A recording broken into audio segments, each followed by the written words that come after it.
Indeed. Let's bring in our reviewer this morning. He is one, I'm sure, that would review some of the interesting headlines that we have revealed out to you this lovely morning. Mr. Lawrence Ibenyawa joins us. Good to have you. Good morning. Good morning. Good morning, sir. Good morning. So, there's a lot, it's even difficult to pick which one to even start off with, because there's just interesting developments across board. But this particular headline is one that so many Nigerians will take with a pinch of salt. The one that talks about the fact that no amount of coalition would oust the president in 2027.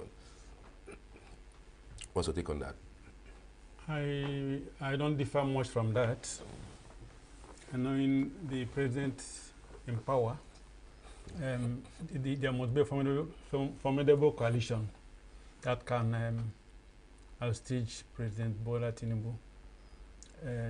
I agree with that statement. No amount of coalition that can oust him? Well, there must be a serious coalition. Not the way I'm seeing it now, not the type I'm seeing now.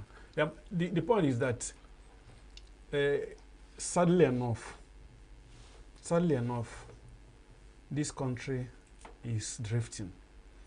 You know, my fear is that even when, because it boils down to election, the end point will be election.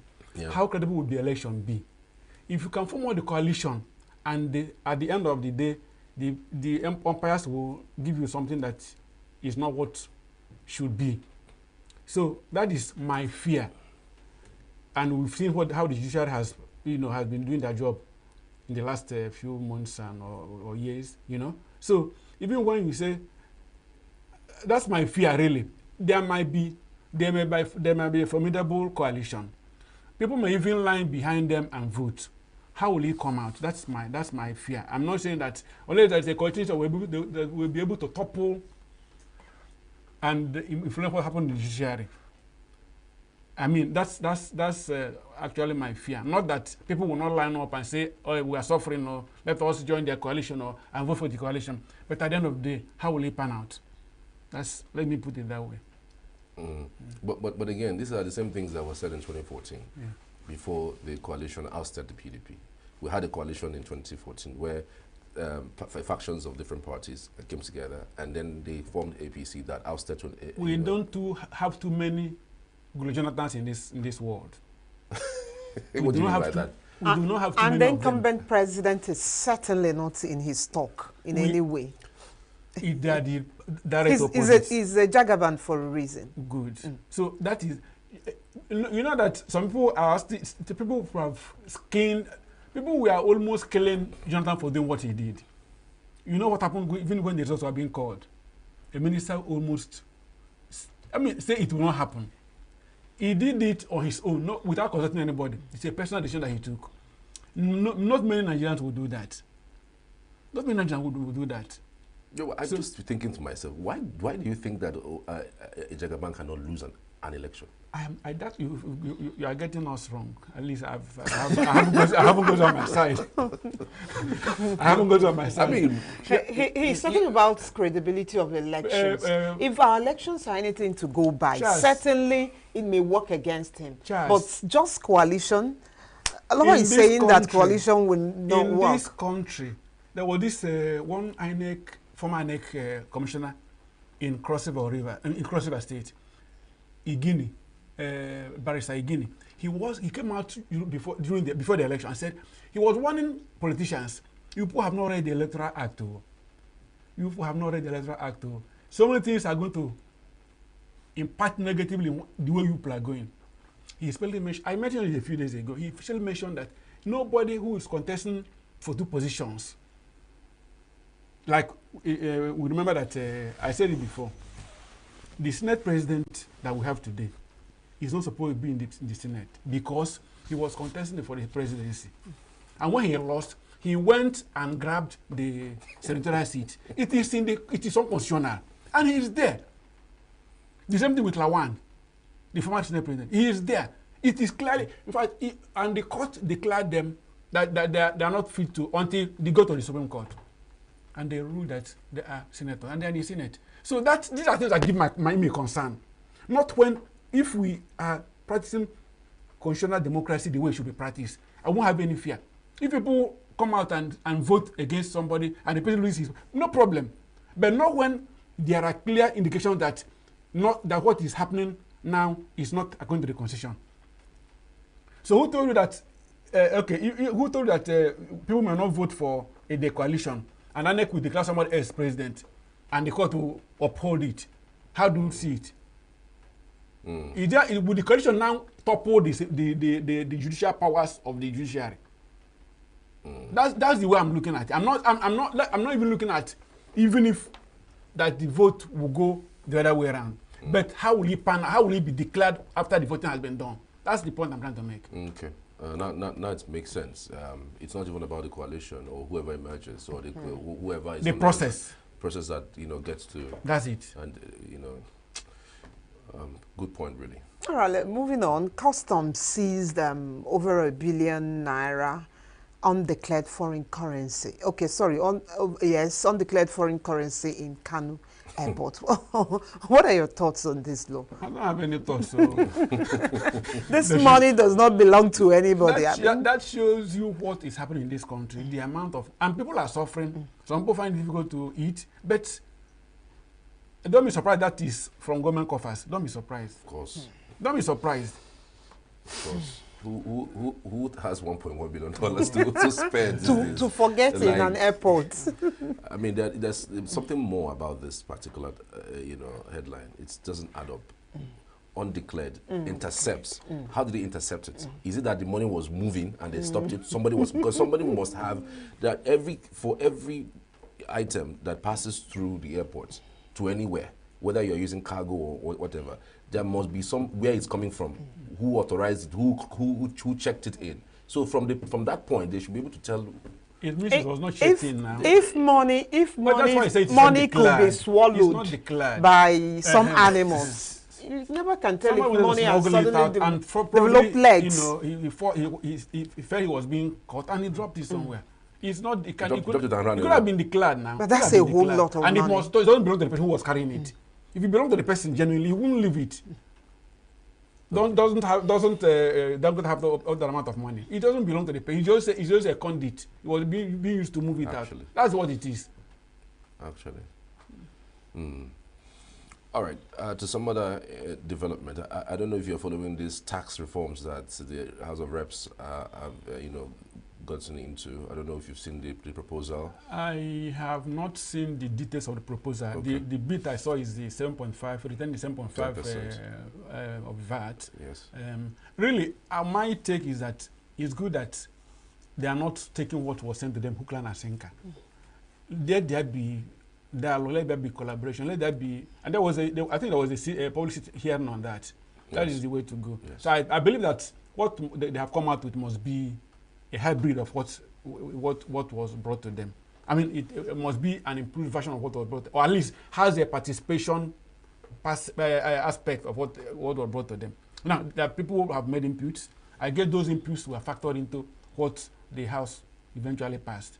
They also talked about I heard about the military, their pay not being subjected to tax and so on and so forth. Maybe I think it's better than what was sent to them. But in principle, the tax reform bill is necessary because it's been there for a while. But then the components of it is what I don't have details of what are in it now. But I believe that the matter that it went to that processes means that we're having a better version of what was sent to them. Ideally, we should have a better version of what was sent to them because that's why they are there to represent our interest. They are our lawmakers. We voted them into the place, or assumably we voted them into the place. Allegedly. Now, there's another story somewhat connected with this one because we are talking about this is a policy, right? Tinubu reforms saved us from bankruptcy. That's what the president told us. The likes of subsidy, fuel subsidy removal and the likes. Do you concur? I think the statement was made by the Minister of Information. I guess yesterday. Okay. media briefing. Yes, when I said he was doing his job. You said so. He's doing his job. He's the information minister, and his job is to inform us about government and then portray. But it doesn't look like the people agree with this. Maybe economist, but the layman. Like I said, he is doing his job as minister of information. His job is to blow the trumpet of the person who appointed him. You know that the person who appointed minister is now still shouting and crying here and there. So those who appointed should justify the appointment by least praising the person who appointed them. Definitely, like I said, that the reforms are necessary. There is no place you don't do reforms. Even in your family, you do reforms. You reform certain things. In your office, there are reforms from time to time. But then, what are the costs of the reforms that you are putting in place? I've said those reforms are too harsh for people. Some of the reforms are terribly harsh on the people. So, and even going forward, they must still take another look at those reforms and how it is impacting on people. If you bring in the reform and companies close shop, there is unemployment. People, some country leave your country and go to other places to establish. And you see you save the whatever from collapse. You did collapse before they took over. You did collapse before they took over. So the thing is that they are even now because when you come up with a policy, you must from time to time look at that policy. How is it playing? How is it impacting on people? And then policies are subject to reviewing. That's what I'm saying. So if you just feel that policy is come out, it is working, whether people are crying, people are dying, what is the cost of what you are doing?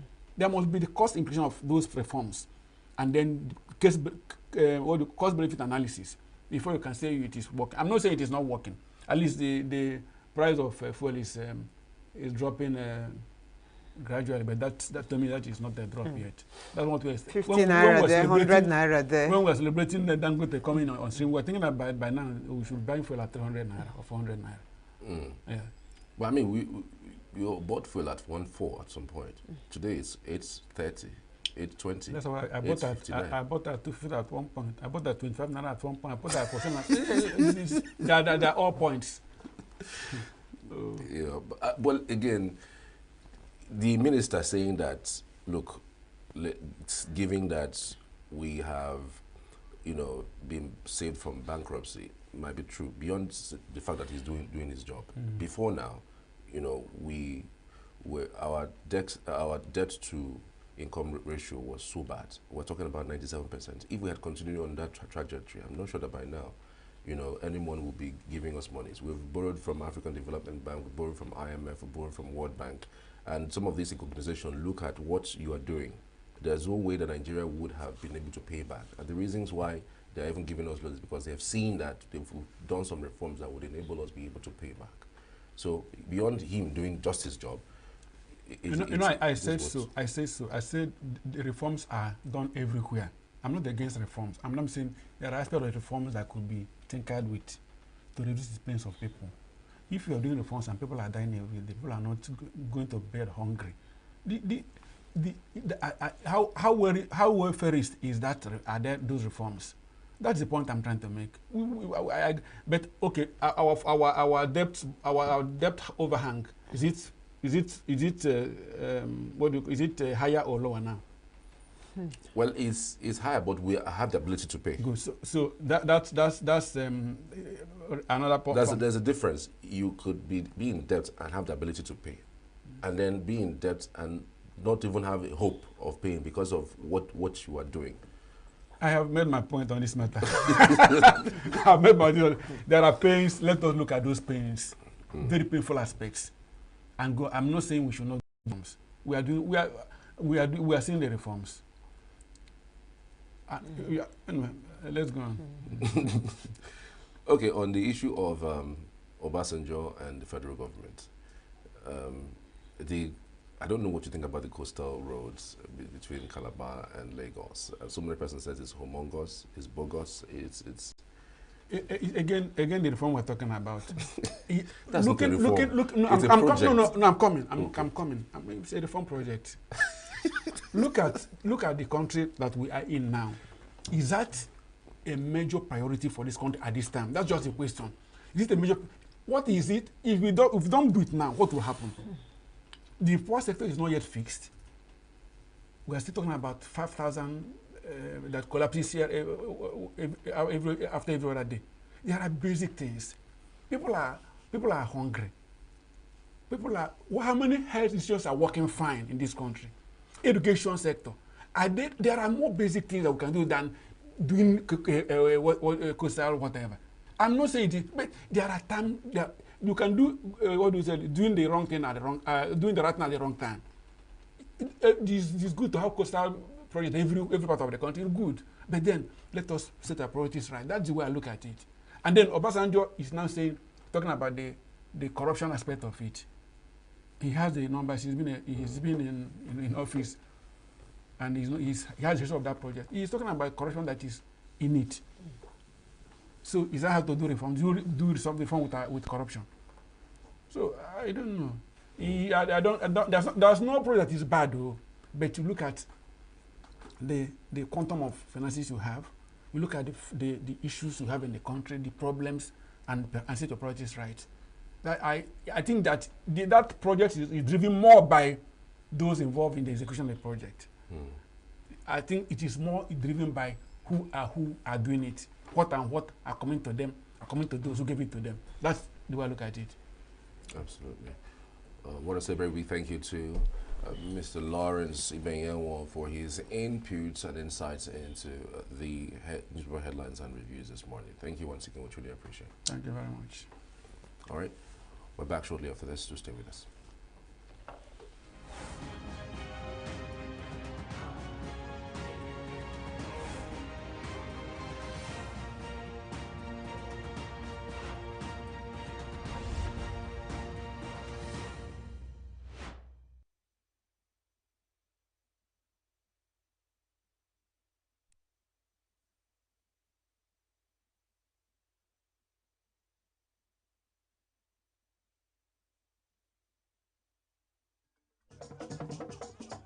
With a population of about 36 million people, the Southeast is awash with stories.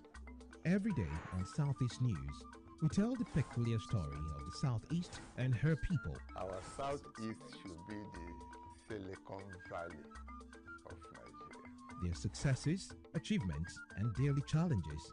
Do you have a Southeast story to share?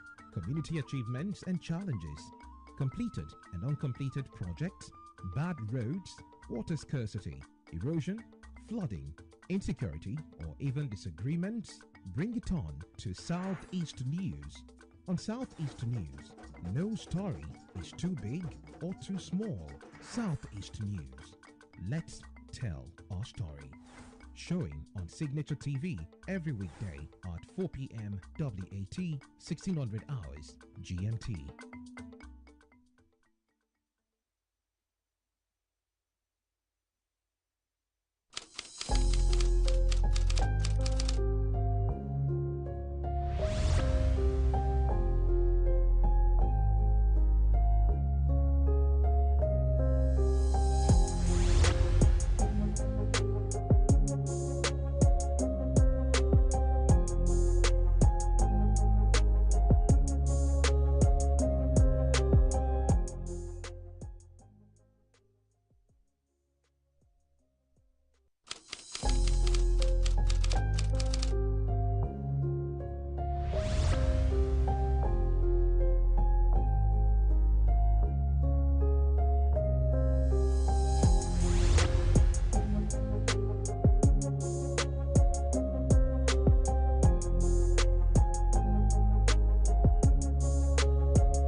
It is the first discussion segment on Signature Morning, and our focus will be on something that concerns every one of us, especially if you're living in Nigeria, most especially 19 states at this time of the year. The prevalent heat wave across Nigeria and health implications. And to have that conversation with us this morning is the Nigerian Medical Association ENUGU State Chairman, a community health physician, Rotarian Dr. Sunday Okafor. Good morning, Doc, and thanks for joining us. Thank you for having me. NIMET issues warning on heat wave. 19 states have been mentioned. Some states in the southeast, including Enugu, Anambra, Ebonyi, and some states in the coastal region. These states are unusually mentioned this time because in the past we know that the northern states have more heat waves than the rest of the states. But this time around, coastal states and the southeast states were also mentioned. Is there something we should know? Why is that so now? All right, thank you very much. It is actually important that we understand the basis for the changing climate.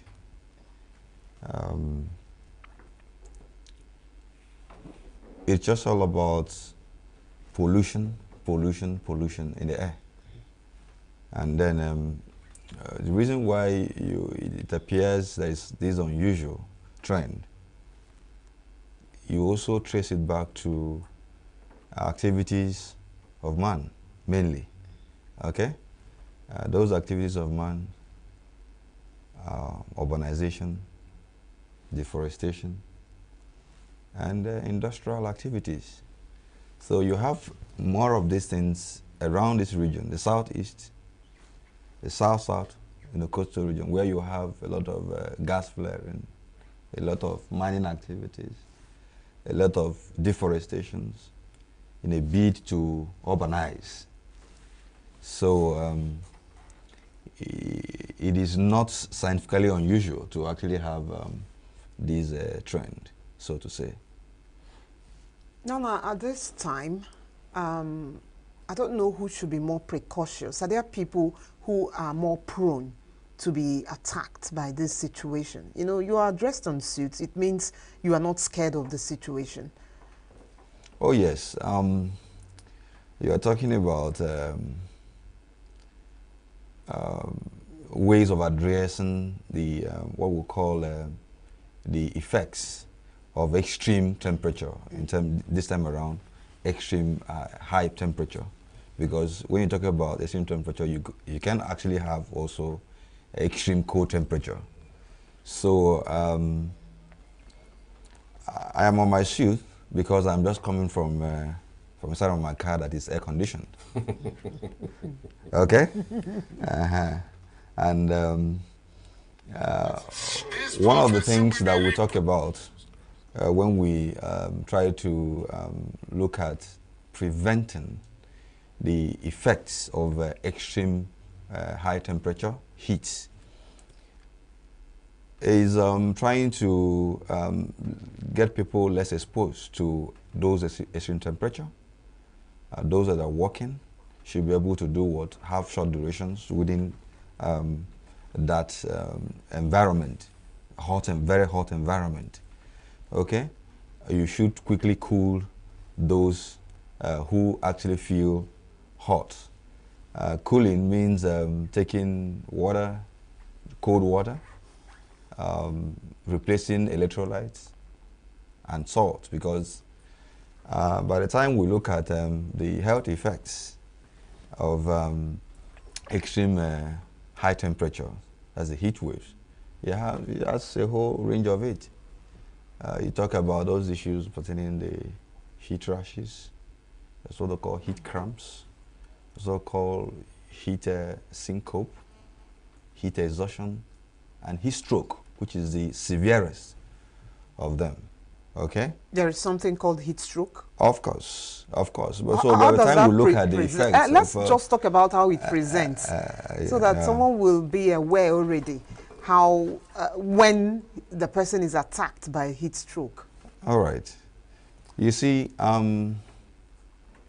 the direct health effects of this heat wave ranges from the mildest of it, which is called the heat rashes. That's the prickly heat that we all know, malaria libera, where you have just what happens is that because the body temperature regulatory mechanism is actually trying to compensate for the hot air.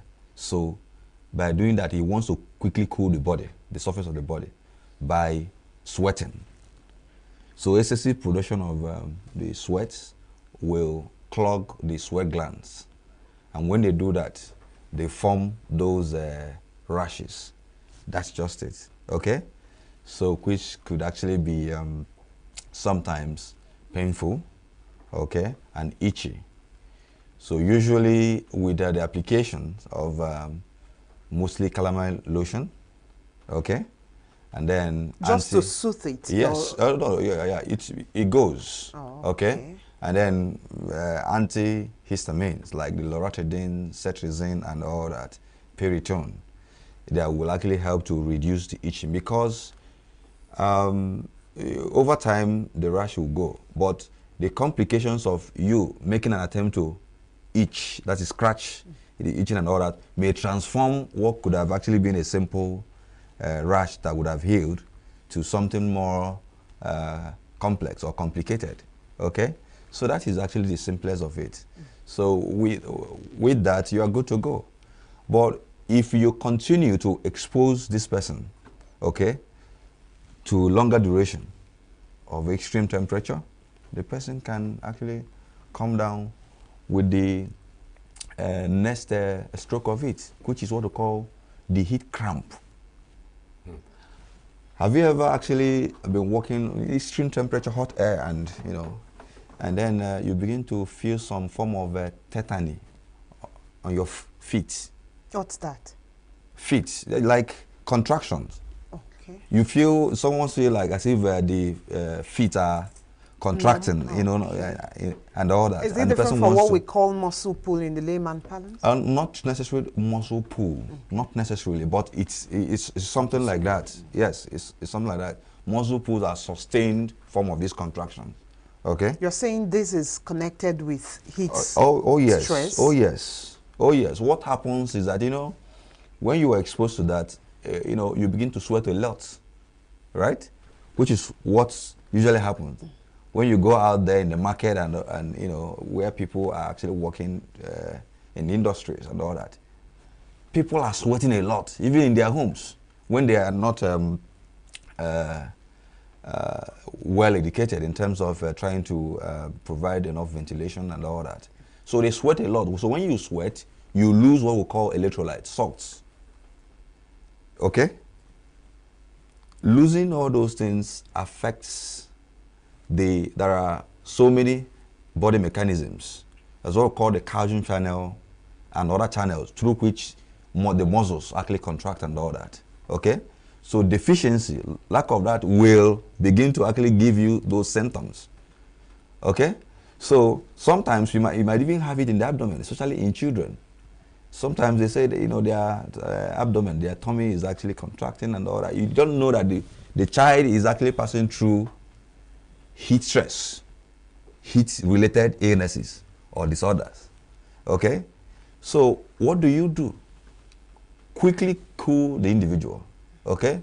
Take cold water, bring the person out. You don't need to actually stay out there in the sun for a long time. Okay? And try to ventilate your environment, use fans, open the windows and all that. And if you can, air conditioners. Okay? Then rehydration. There's need for you to rehydrate. Okay? Rehydration means you must take water so that you can replace the fluid. Also take salty fluid, like even juice. Those things that contain sodium and all that. Sprite. Okay? So that you can quickly replace the electrolyte. Okay? So that is it. No, So, there's something you mentioned about those who stay out under the sun. You said you should not stay. But there are people whose economic activities keep them perpetually under the sun. Now that we are taking this toll, before we get back to other parts of the conversation, what can they do at this time? You know, what their line of businesses will have to take them right under the sun. You can't tell a barrow pusher to push his barrow under his shade. Absolutely. There's no choice here. Practical examples. We have a barrel pusher down there at Obete, right? Good. What you advise that barrel pusher? If you do your job, maybe you move goods from inside the market to maybe prison side, you come back, you go for the second time, you come back. What do? You must not really, you must adapt. You must find a way of doing what? Saying, okay, you know what? Let me go under the shade and do what? Rest. You are limiting exposure. You must not be out there like, you know, expose yourself because you want to actually make all the money at the expense of your health. Do you understand? It also happens even for you. That's actually, I'm not sure that you actually stay here in the studio all day, right? So there should be enlightenment for those of them that are actually out there, that you must not really go all the way trying to carry all the loads, even when all the loads and all the jobs are there. Okay? When you go the first one, go the second one, and maybe you gauge yourself, you can say, okay, let me just take 30 minutes. Okay, under the shades. Go there, get you know, thankfully you have a lot of cold water out there, sachet water and all that, and even mineral. People are actually carrying all those things. Get them, get enough water, Sprite and all that, rehydrate, cool your body so that your body system will come back. Then you can now return back and continue. It's someone who's actually alive and healthy that can actually you know, do the job. So it's a practical example. So there's no point. They can do that, and we need to actually enlighten them if they're listening. These are actually the things that they actually, you know, need to do. Well, this heat wave, is it because of the changing climate that we have, or it hasn't always been like this? We understand that there's something called climate change. How are human beings, we humans, our sustained activities against climates help this type of heat waves? Okay. Like I said, it is good for us to understand the basics for the extreme high temperature that we have. Okay? The basic, the foundation is what we call air pollution. Okay? The foundation of heat wave? Yes. It's air pollution. Air pollution, yes. That is the ecosystem effect of air pollution. Okay? What it simply means is that, you see, when you have primary, secondary, conventional and unconventional pollutants, a lot of them, gases out there, okay? They form the acid rains, they deplete the ozone layer, the greenhouse gases cause the global warming. Okay? If you don't pollute the air with these gases, there won't be these chains of events. For instance, if you talk about depletion of the ozone layer, okay, there is a layer, okay, that it actually extends from the Earth's surface into the Earth up to about 50 meters into the stratosphere.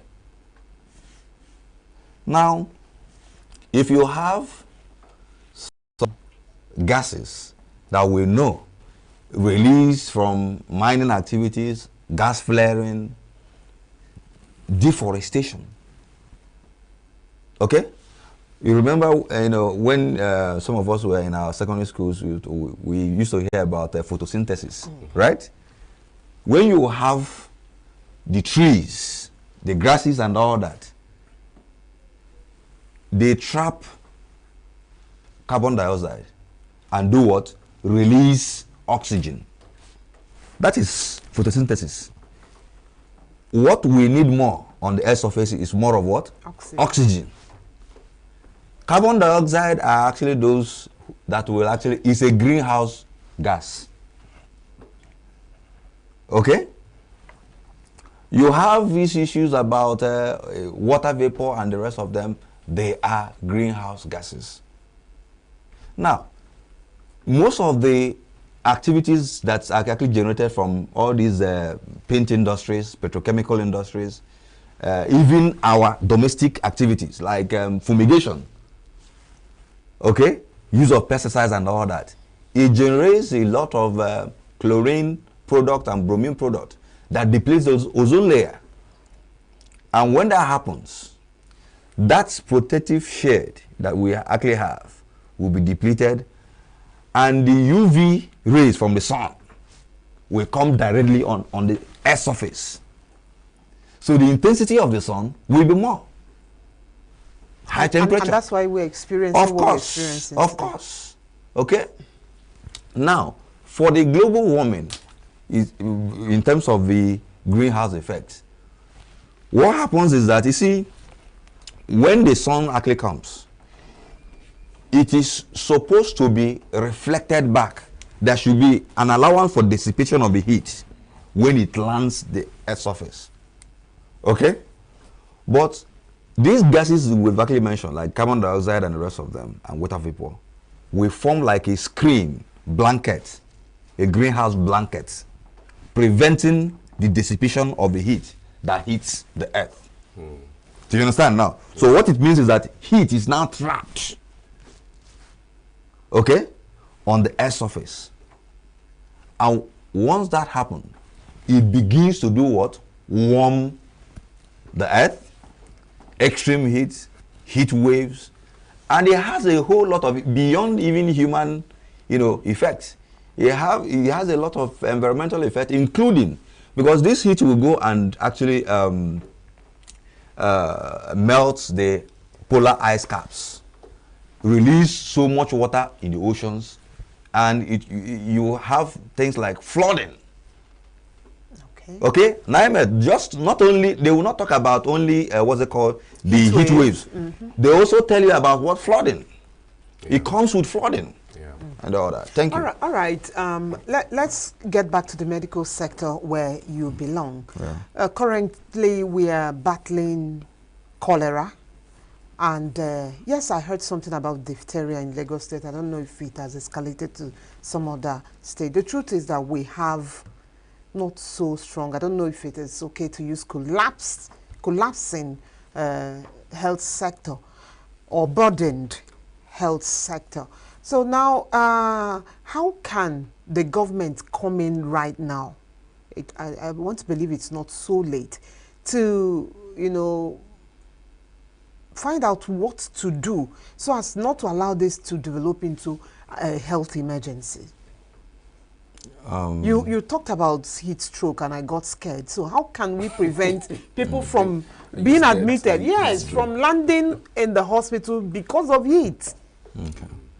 So, you mentioned so many things now, So, are we talking about government rules in terms of heat wave? Yes. Or are you talking about cholera and all that? No, I said that the health sector is already burdened with stuff to handle. Okay. Can we handle this one? Can we handle? To what extent? Or what can we do to ensure it doesn't even get to emergency? So, first, I'm a public health physician. The foundation of my discipline is preventive medicine. Prevention. And better than cure. And the world, even the World Health Organization, is actually focusing its resources on preventive medicine now, because it takes a huge chunk of resources, financial resources of the WHO to be able to the amount you are going to deploy in trying to address a cancer case, just one cancer case, anywhere in the world, will be enough for you to actually prevent a whole community. That's prevent disease in a whole community. Okay? Now, we must try and create a balance. That's where government should come first. There should be appropriate legislation and health education.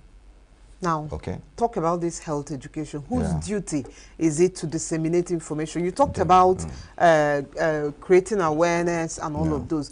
Who should do this? For instance, the man in the market earning a living, who should let him know that at this time he has to, that he's losing electrodes and has to replace it?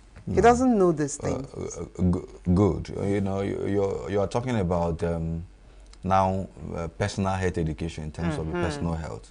Before you actually get to that, there is what we call the larger scale legislation and health education. Okay, health education in terms of preventing the heat wave itself. Before you now talk to start with, before you talk about health education, when the heat wave now comes, what do you now do? Okay? Is it possible for us to de-emphasize burning? Bush burning. Burning. Not just bush burning, even Refuse. these are our refuse. We have a very poor attitude of waste disposal. We must start talking about the real things, you know, so we don't just do window dressing and go. If you go down your street and all that, you see people bringing out their things and in front of your house there and burning and all that. In fact, you'll be choking inside of your house. Yeah. And when you come out, you say it is actually in front of their gates. Yeah? So go and face your distance. Or do you understand? If there's an appropriate legislation, the government will actually come and say, anybody who does this open burning and incineration and all that, there is a fine, prosecution and all that. People, it will deter people. So what you do is that people even burn plastics. A lot of these plastics releases this a lot of gases and all that, which is actually easily recycled. And all that. So legislation, enforcement and all that, it's key. Appropriate use of herbicide, fungicides and all those chemicals, okay, and all that. We should be able to learn how to use them. Do you understand? So legislation should be around these chemical uses. Okay? Then you talk about even mining activities, illegal mining activities. Government must actually come in too and say, look, we must regulate this industry. Okay? Because a lot of illegal mining activities are actually going on, even in ENUGU state. Okay? Including coal. So we must actually come in and be able to address some of all these issues. And then before you can now come down to, okay, if we have done all these things, and then maybe we have some sporadic occurrence of heat waves. So what do we now do? Okay? So what we do is what we're now telling these individuals. Everything must not be centered around government. Okay? The individual bodies, like in the Nigerian Medical Association, even the media houses, okay? It is part of your corporate social responsibility to actually take up some certain campaigns targeted towards addressing the health challenges of the populace. I believe that's what we're doing. Oh, yes. Do you understand? Because if you're going to wait for the government to really do all this, and the government, through the Ministry of Health, has its own department, that is Public Health Department. They are supposed to, from time to time, periodically, reach these markets, churches, and all that to do health promotion and awareness. Okay? But that is actually a story or discussion for another day. Okay? Because, yes, we need to actually rise up to the occasion and be able to ensure that our people are well enlightened, educated, so that they can actually act correctly. All right. I've heard a lot of people speak, just a minute, I just heard people talk about going green. And a lot of discussions, even internationally, about going green. What the world powers do versus what the developing countries do. How much of that can help or is helping? Because it's nearly impossible to not pollute the air. I mean, even when you drive your car, the smoke that comes out of the car pollutes the air. We've seen, you know, like you said, indiscriminate dumping of refuse and then people burning bushes. Can you really stop burning of bushes? Can you really stop people from burning things in their homes? How much of that education that we are asking for can really go as far as having people do the right thing? I mean, we live in Nigeria. We know what people do when it comes to even things that have to do with their personal health.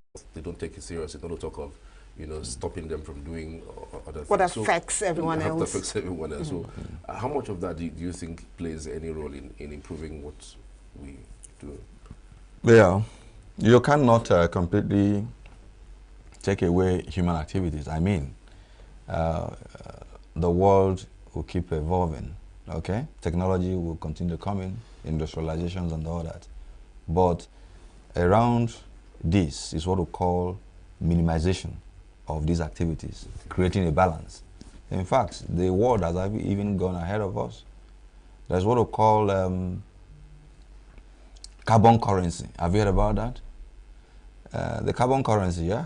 You see, it is aimed, you know, activities and policies aimed at mitigating the issues around climate change and all that. Okay, you know, the world is going towards reducing the burning of fossil fuels, right? Carbon emission. So, what other form of energy can you create? So, if you were actually maybe emitting, let's say, 100 units before now as a country, and then you were able to create an alternative form of energy, okay, greener energy, okay, and you have reduced that 100 units of carbon emission in terms of your activities, generation, to, let's just say, 65.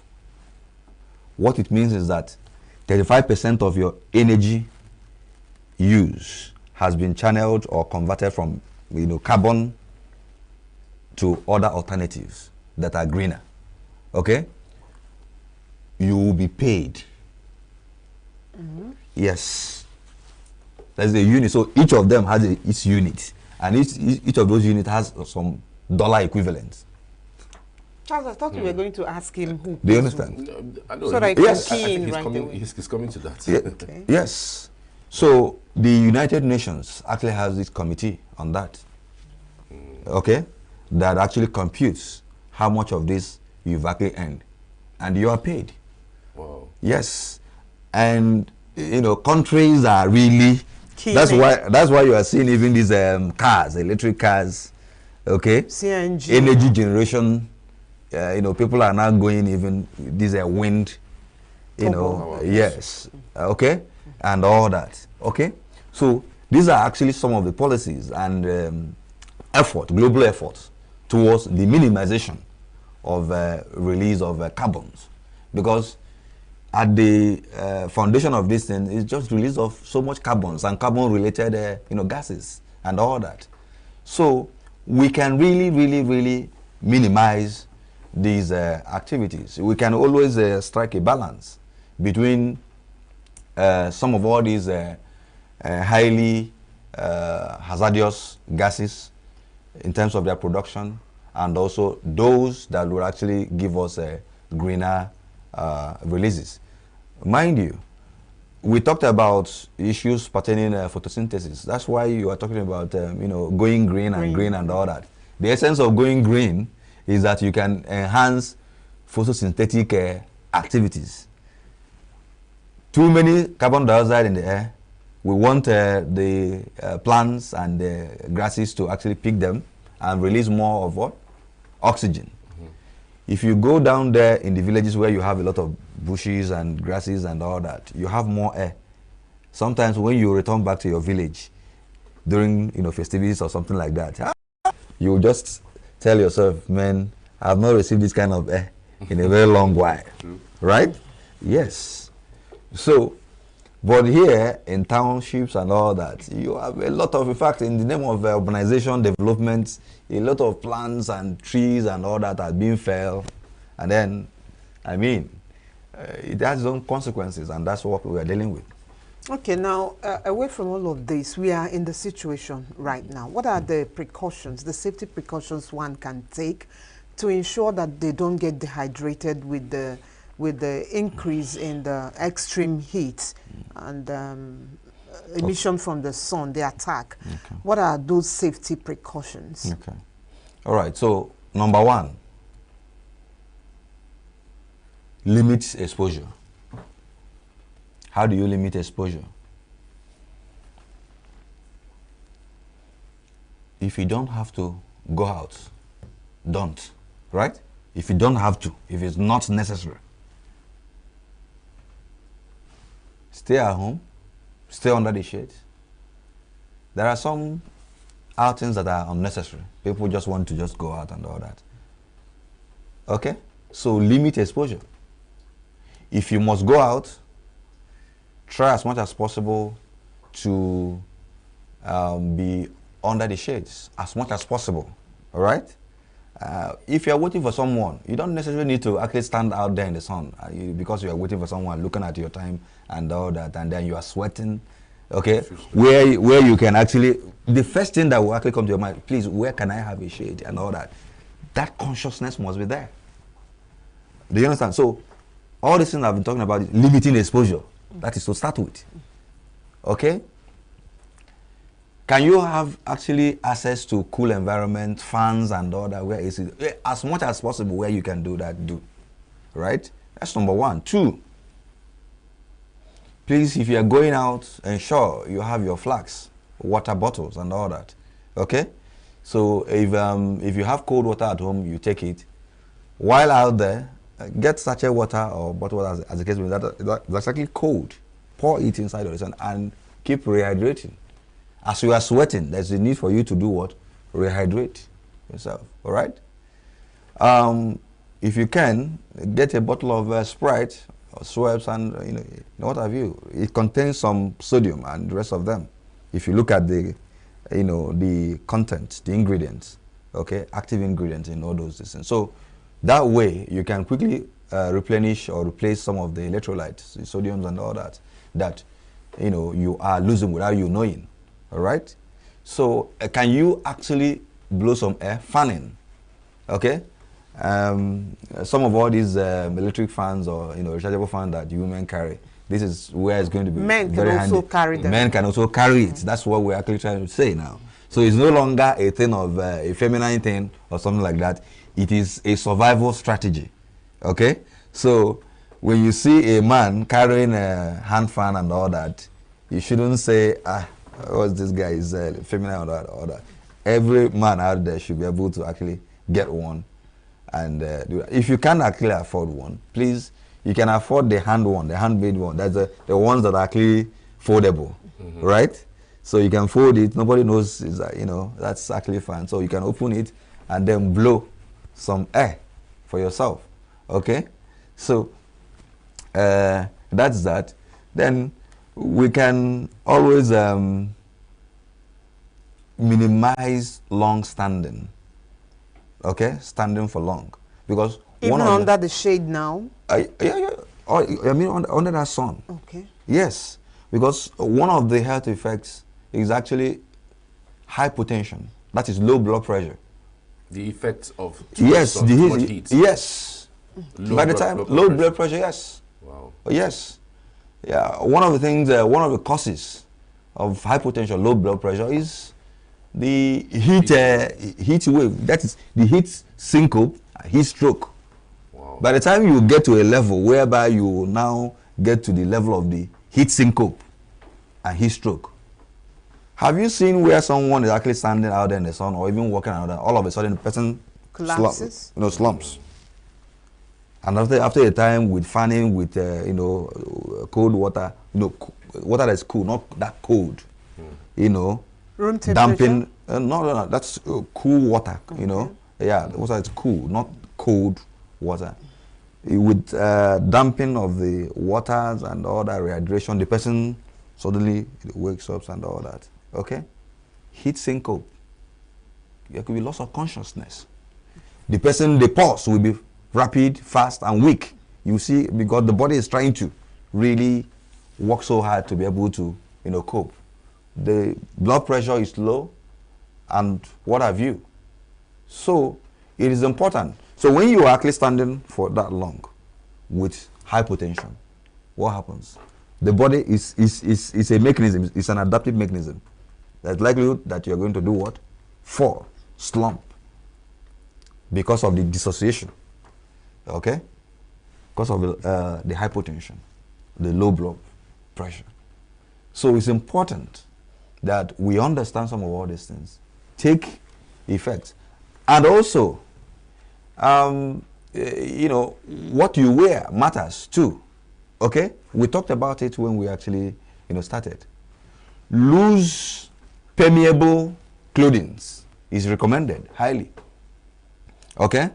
Don't wear tight-fitted this and that are not permeable. When we say permeable, where breathable. air, breathable, where air can actually. That's what you should use, especially for those of us who do not have access to air-conditioned environment and all that. For instance, like I said, I'm on my suit. I'm not on this suit all day. Okay, I might actually be out there where I might just be having just fans, out in the public. So you might just take this. What do you think of fanning yourself when you are outside? Oh yes, yes. I have my own rechargeable fan. Hand fan. Okay. Hand fan. Hand fan, Yes, okay. I have my own. Okay. No, apart from the hand fan, yes. do you want that? Oh yes, if you can't. The artificial one, or you Oh, can fanning yourself. Oh yes, Okay. you can. Okay. You have that. Not everyone can actually afford the Hand rechargeable hand fan and all that. So all these things are part of the ways as to really prevent and mitigate the effects. Apart of heat from waves. ensuring you don't stay long under the sun, there's something you hampered on so much, and that's drinking water. A lot has been said in the past about water, intake of water. I know there's a certain liter quantity of water that should be taken. So, but with this condition right now, how much water, or quantity of water would you advise that we take with this heat wave? There is no limit to the amount of water you can take, especially in this condition. You are losing a lot of water and electrolyte, okay? And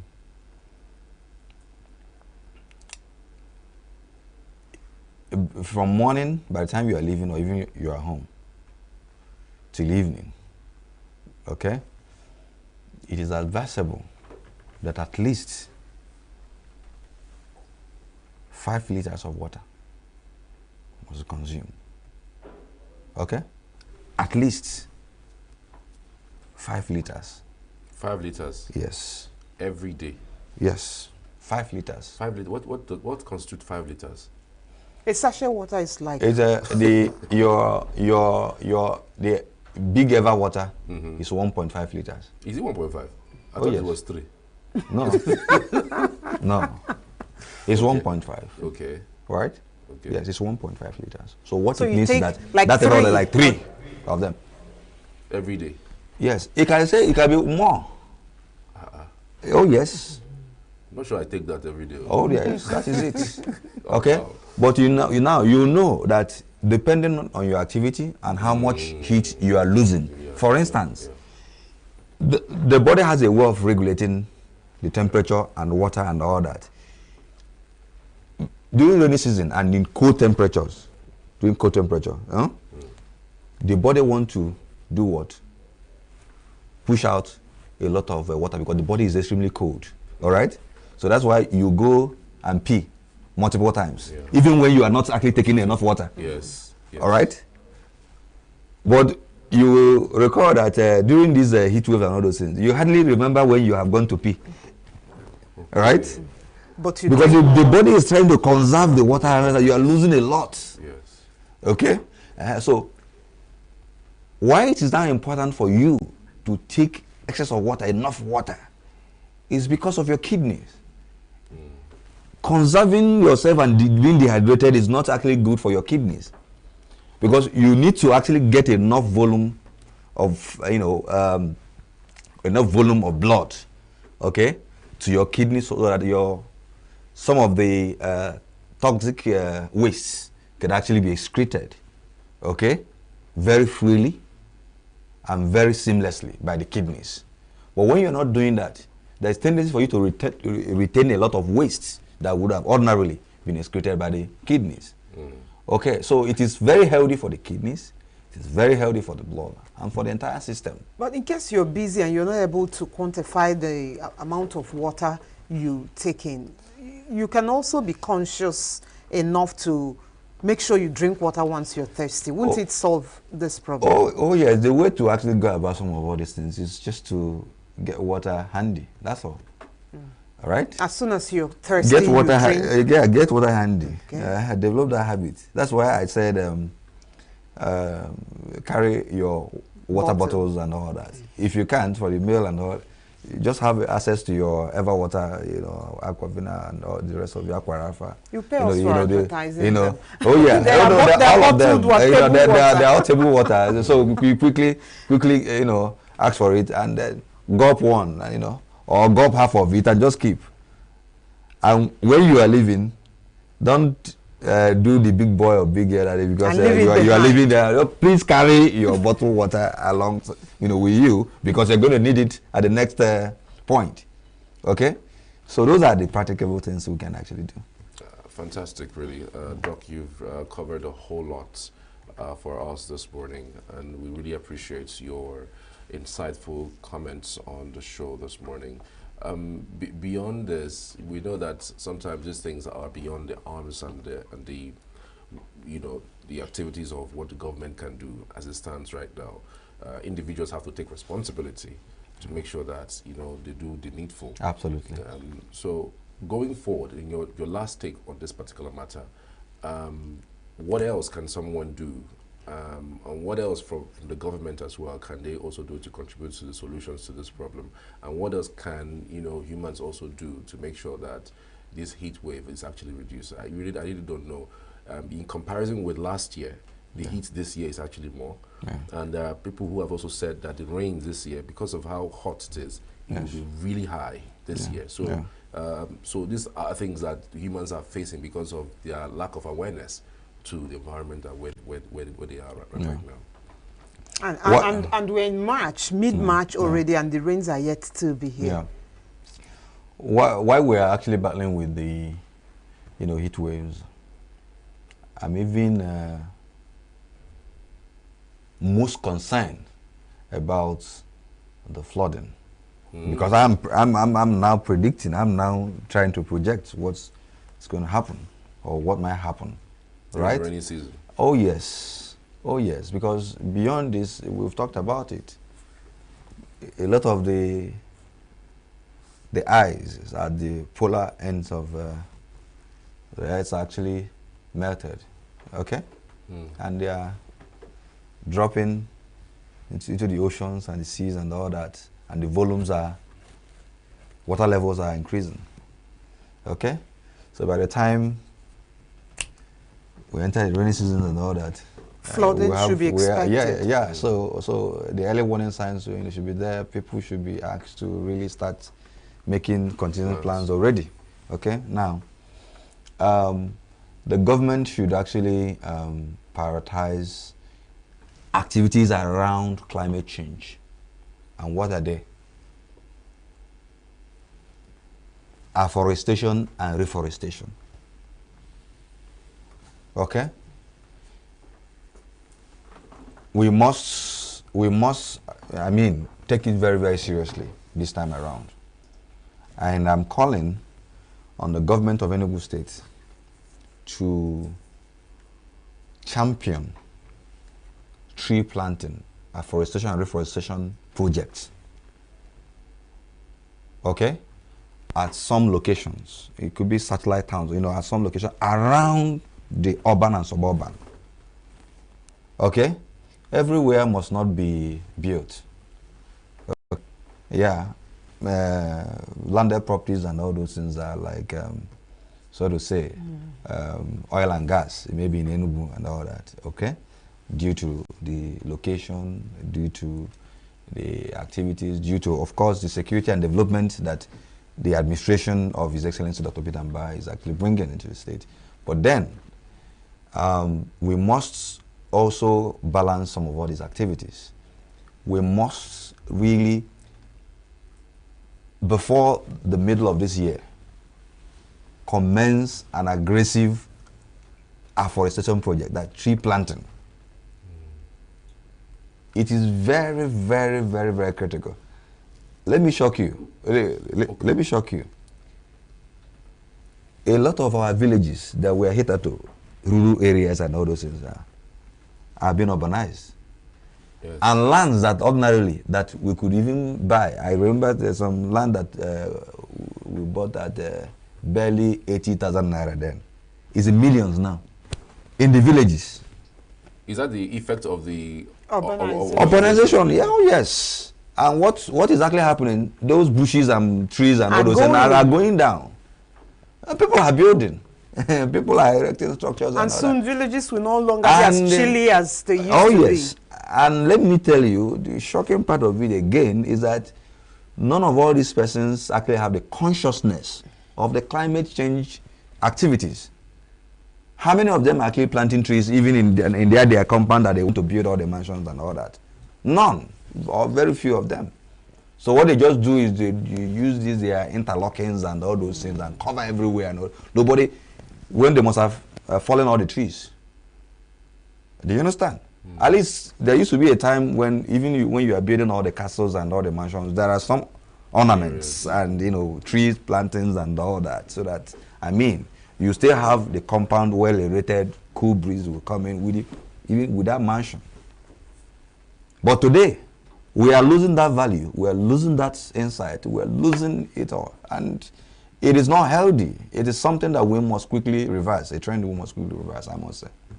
All right, before we let you go, Dr. Sonny Okafor, in the north, there's an ailment that is prevalent, meningitis. I don't know if that is associated with the heat wave. And if so, how can those states that didn't have heat wave before now, hitherto, how can they begin to make plans to contain this conditioning? Air pollution. That is the health effects. One of them. You talk about even cataract. Are you aware? Of the eyes? Yes. The heat waves, the excess extremes of heat. Yes. Is one of the predisposing factors. Dries up the eye. Yes. Cataract. Even skin cancers, skin diseases. Are you not aware? That's why you try to cover UV lights, rays from the sun. When you are exposed to that very high temperature for long, it can begin to burn the skin and transform into what? Malignancy. It's possible, yeah. Okay? Then you talk about even respiratory illnesses. Respiratory illnesses. Part of it is what we just mentioned. Meningitis. Oh. The route of transmission is through the airway. That is the respiratory route. Even though it is inflammation of the meninges, infection of the meninges, but the route of entry is through the airway. Which part of the body is the meninges? There is actually the coverings of the brain, the brain cells and the spinal cords. So there is a sheet that covers them. That is the meninges. Yes. So that's why when you have meningitis, that is the infection and inflammation of that coverings of those areas. And that's why the symptoms you see with meningitis, with all this stiffness, neck, loss of consciousness and all that, it has to do with the nervous system, both central and peripheral nervous system. Okay. So when you look at all this, you will see that there is an urgent need for us to stem this tide. Is there anything on ground right now for the heat wave that is already on ground? Now, we are not talking about prevention, while that is a long-term plan. Well, part of the things that we can do in the immediate is to do what? Sensitize, enlighten our people. It's part of the thing we're actually doing. We must actually take it very seriously. We are also willing to be here again to actually keep sensitizing. That's the reason why, recall that we actually have a burial we're going for today. But I said, yeah, because of this, duty. yeah, so we must really do this. And then we are also confident in the resilient health system that His Excellency is actually building. All right, just yesterday, a Type 2 primary health center was actually commissioned with about 5,000 enrollees into the ENUGU State Health Insurance Scheme. Just at Emene, there, behind Emenite. Okay? So, and that is also happening in every ward. So there's revamping, restructuring, in terms of building a resilient health system, because you will need that when you eventually have patients, an outbreak or something, so that the health system will not be overwhelmed. All right. Okay? I think this is the right place to leave the discussion. Since you have promised to be here again to sensitize the people more, we will end it here. Prevalent heat wave across Nigeria and health implications was a subject matter on this segment, and our guest is the NMA chairman, ENUGU State Chapter, and a public health physician, Dr. Rotarian Sunday Okafor. Thanks again for joining us. Thank you for having me. We'll take a short break. When we return, this show continues. Every second, every minute, every day, news is breaking. Events occur and there are new developments. At Signature TV, we follow these stories objectively, bringing all sides without bias, explaining the complex issues, breaking down the numbers, and investigating the issues behind the news. Anywhere and everywhere, near or far, wherever the news is, we will be there. Signature TV. News in your pocket.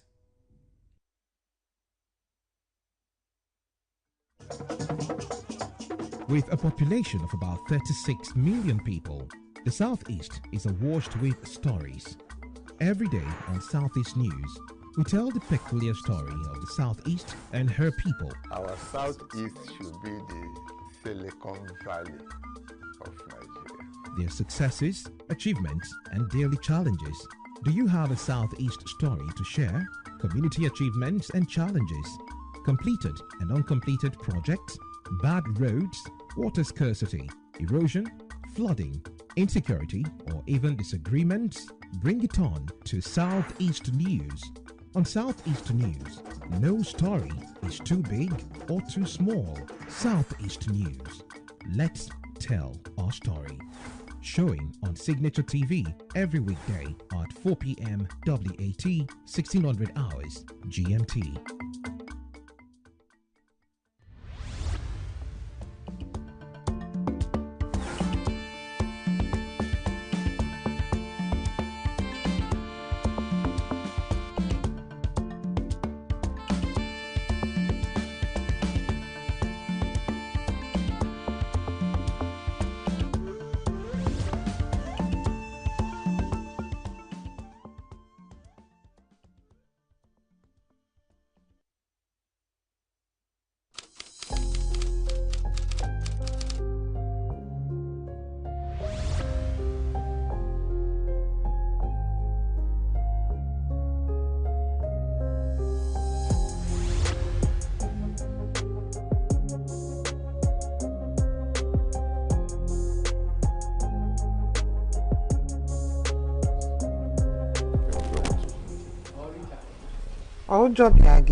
Good morning.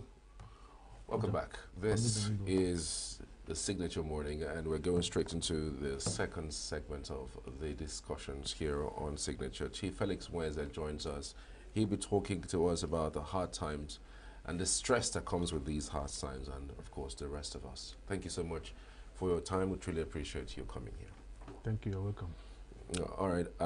How hard is this hard times? Is it hard in terms of the way and manner people spend their monies, or is it hard in terms of the income disposition for people? So for you as an individual, how hard is this hard times? Well, the time is very hard. Economically, it's hard. How people react to the the situation is equally hard. However, when we look at what causes the hard time, and we look into stress itself.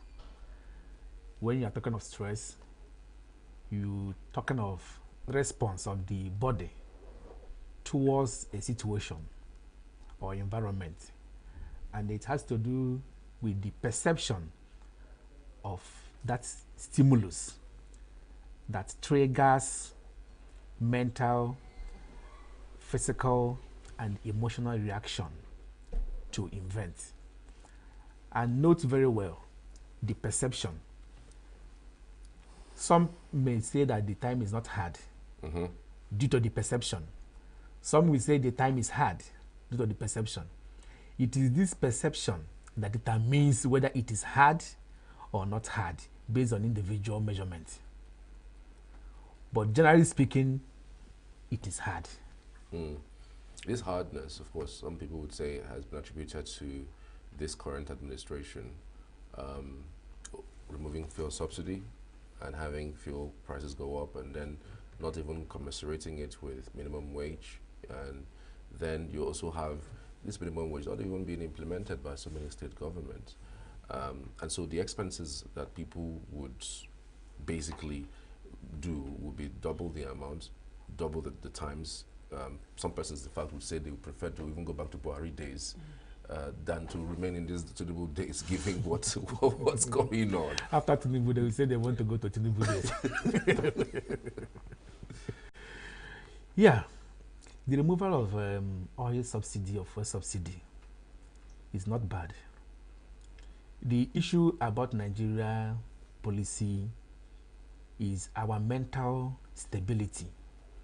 What is our mental status when we are taking some issues into consideration? Over there, for a legislator, for a budget maker, for a policy maker to decide on issues, psychologists will assess the mental status of that person. Your mental status determines how right or how wrong your policy is. And when you are taking a policy, you are not considering yourself. It is that wise man that planted a tree that doesn't know when the tree will germinate to give him a cover, but planted that tree for future. So when you are taking a policy, a public policy, you are not considering yourself as an individual. You are not considering your standpoint.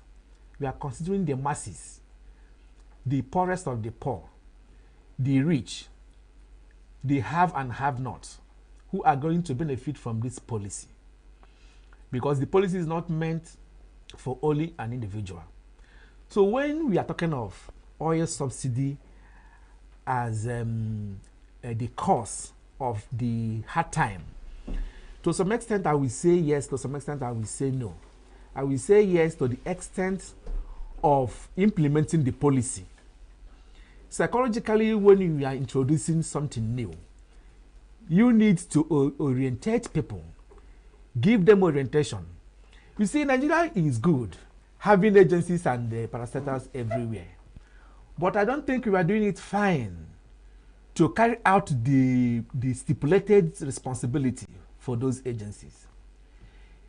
Of course, this first subsidy removal is not an issue that happened one day. We know over time, even during Goodluck Jonathan's administration, it was about to be removed. People went on protest, you know. So there should be a process. It is that process that gives people mental stability. That this thing is going to happen in 5 years to come. And you roll out the steps that should be taken. You see, when we get into some tips of some management of stress, we look at our prioritizing our needs, organizing our task, breaking down our task. You see, the removal of the fuel subsidy is a good one, as I said. But people should make to understand, if we remove this fuel subsidy, the subsidy will go to the extent of subsidizing education. Remember, it's not only for subsidy, it's not only for that have subsidy. True. Education has subsidy. Health has subsidy. Do you understand? Now, you recent rumor that the US removed their foreign aid. People started rumoring that antivirus drugs has gone, you know. So that means it has subsidy. Yes. So if you remove all the subsidy from all the sectors, then people will suffer. And that is what the problem is in Nigeria. The problem is not that the fuel subsidy was removed. The first subsidy that was removed supposed to cushion the negative effects of education sector. If Nigerians are told we are paying 100,000 school fees in federal institutions, at the moment the first subsidy was removed, the tuition fee comes to 50,000. Do you think people will cry? People will not cry. Absolutely. People will not see it as a hard time. That's why I said at the time of policy formation, we need to know what is the mental status of these policy makers. Or is it that somebody just sit in the office at the comfort of his zone, think that is the same everywhere? It's not. You are having AC here. There are people who don't even have hand fan. So if you base your policy on people who have AC, then what will happen to people who don't even have fan? See, this is the problem we have. And it has to do with our perception. Perception is everything. Right. Now, we've talked about the economic realities, the economic situation that have pitched Nigerians in these stressful conditions. But apart from that, are there other sources of stress that you know about that we should also be wary of? Of course, there are so many other sources of stress.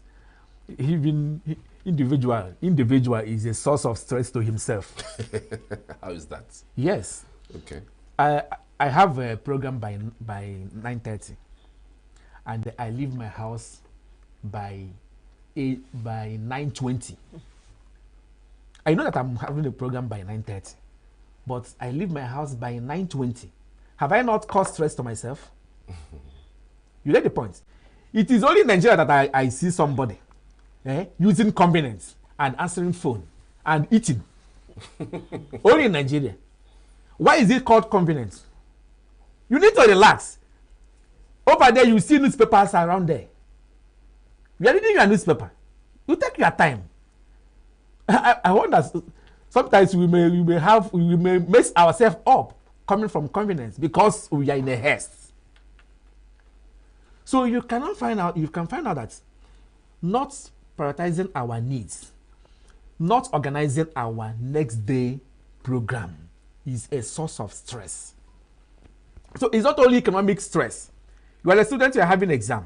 You know that exam is tomorrow. And you travel to Lagos to take the morning flight to ENUGU. Oh, come on. What is wrong with us? What if there is delay in the morning flight? You start panicking. And then when you get to that exam hall, you write nothing. It's not a sense of stress. You have caused stress to yourself. So we should plan what we are doing. It's only in Nigeria that I see that people hustle and believe they are doing well. You're not doing well. You're not doing well. It's not the amount of rush you had in a day that determines how far you will go. It is the amount of the organization of your program. Break your task. Again, learn to set boundaries. Learn to say no when you cannot do it. We are not God. That can do everything. Yes. If I'm to come here by 9:30, and another station want me to come by 10, I will say okay, 9:30, 10 to 10:30. Are you mad? You see, the issue is Nigeria. We are not making use of psychologists. That is the problem, and that is why we don't have stress management centers. We don't have it. Now you are in the private sector. Go to public sectors. They don't go on leave. It's not a stress. It is. You work from January to December. If you allow some people, they will come to work on Sundays and Saturdays because they don't want that secret document. They sit on the office for another person to see it. Why should it be so? What if you die tomorrow? The office will close. Of course not. See, we are not making use of what we have. That is the truth of the matter. The moment we start, engaging these professionals, the better for us. The better for us. Right. What are the external factors that increase stress amongst humans? Yes, there are so many. One of such is pollution, environmental pollution, noise. Okay. Noise pollution. You imagine 10 people living in a flat, and the 10 people have a pass my neighbor generator. If these 10 a pass my neighbor generators are on at the same time, just imagine what will happen. And tomorrow the person will start having a ear problem. They will go back and tell you that it is your uncle that is in the village. It's external stress factor. It's not done. Behind your bedroom, there is a megaphone positioned by one ministry, shouting hallelujah on your head when you are sleeping. But you come back from work that's supposed to sleep quietly. Somebody is there having vigil night. It's not done. It's not done. It's noise pollution. So, and all of these contribute to the stress situation we are faced with. Of course, because one techniques of reducing stress or managing stress is taking enough sleep. It's a natural technique. Okay, how can an individual realize he's stressed? How does it present itself? Honestly, I'm speaking from Nigeria context. That's where we are. We're watched by the rest of the world. We don't even realize that we are stressed up. That is the problem. Until we break down. We are just like a vehicle. In fact, just take our vehicles as example. How many of us come out in the morning, check our fuel, check our oil, check our water, check our battery, check our brake and the tires? How many? It's not up to 1%. So this is how we manage ourselves. Until you start the car and get to one point and you break down, that is when you will know that the car is not good. So until we break down and rush to the hospital, we don't notice that we are stressed up. And that is why I said we don't have stress management centers. This is one area that government and individuals should look into. We don't have it. It is everywhere. Stress cut across every facet of human beings, even in marriage, in family, in relationship. And it is a very silent killer. Many people die, we don't know what killed them. It's stress. Recently, we hear slump and die. What do you think that caused it? Stress. It's only in Africa and Nigeria that we say is man-made. His uncle, his village people, this village man, that village uncle. No, but it's a piled up stress. Because as it affects your psyche, it affects your biological makeups. The system is going down. We are like a system. So the moment you don't take care of the system, it's going down. So that is how it is. So it will be fine if we realize on time that we are reaching the threshold. We shouldn't reach our threshold. at every point in time, we try to balance what we are doing. That is why in boarding school formation, you see they give them time for siesta. Yeah. All these things is in our curriculum. But you find out that when you come out, you don't practice it again. But one will not associate it to our economic policy. Because you are not sure of tomorrow is one source of stress, uncertainty. You are not sure of what will happen tomorrow. Therefore, you want to get the one you eat today and the one you eat tomorrow. If we have a stabilized economic policy, you will know that you are working.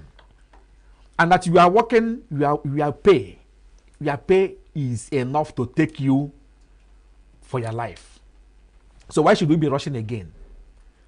And at that point, the organization will get the maximum productivity. So I will advise that every organization should look for a psychologist. It's very necessary. Even if you don't want to help yourself, he can help you.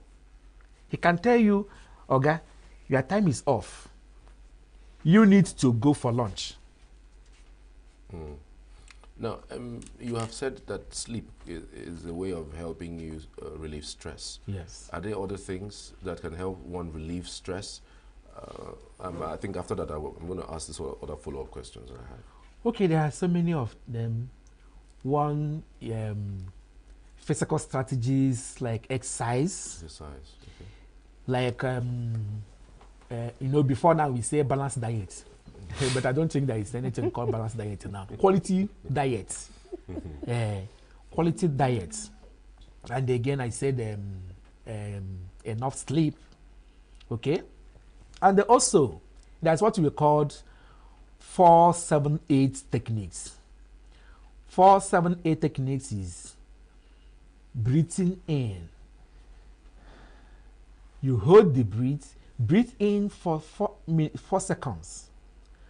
Hold the breath for 7 seconds. And exhale the breath for 8 seconds. It reduces. You can do it now. Wow. Like you breathe inhale. in for 4 seconds. Yeah. Breathe out. Then breathe out for 7 seconds. How did you see your body? Wow. It feels better. Relax. Is it that every day? You do it every morning or every morning? At any time you see yourself walking, stressing up, it controls anger. Anger is perception. Okay? If you do this, you will find out that. And when things are coming, it will look as if it's a magic. It's not a magic. Because I have said, today I'm going to present this